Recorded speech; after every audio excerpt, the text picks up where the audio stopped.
Jordan! Buti pa si Shaira na sasamahan mong mag-shopping. Habang ako, hindi mo man lang masamahan sa appointment ko, sa check-up ko? Christy, please don't make a scene here. Ako pa yung masama ngayon, Jordan? Ha? Ano ba?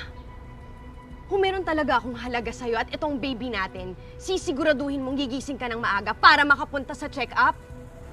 Christy, huwag ka na mainis.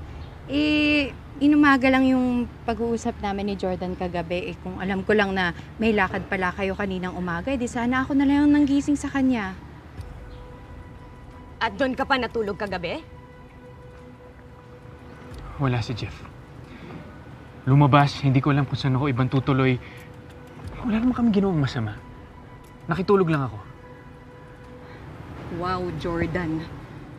Yan talaga yung excuse mo?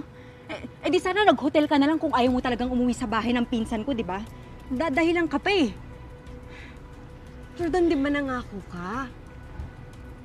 Nangako ka na hindi ka na ulit tatapak sa pamamahay ng babaeng yan. Don't be so upset, Christy. Gusto lang ni Jordan ng shoulder to cry on kaya siya pumunta sa akin. Tsaka, gano'n naman talaga yung ginagawa niya, di ba? Dati pa. Sa akin talaga siya nakikipag-usap because he knows that I am the only one who can truly understand him.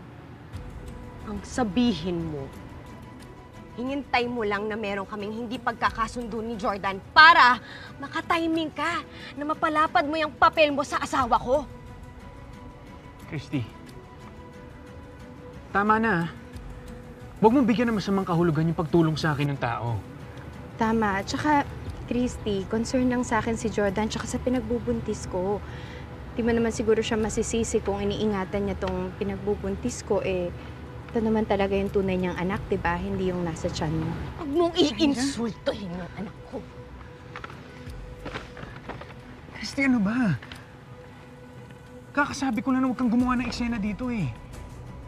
Baka makasama pa itong mga away na to sa maigi anak ko. Jordan, ano ka ba? Hindi mo ba naririnig yung sinasabi niya? Paano niyang baliitin at insultuhin yung magiging anak natin?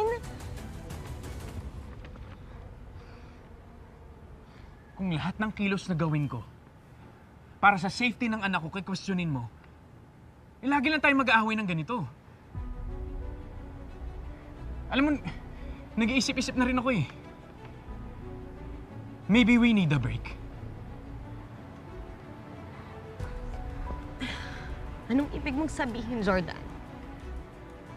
Mas kailangan ako ni Shaira ngayon. Kailangan ako ng anak namin. Doon muna ako tutuloy.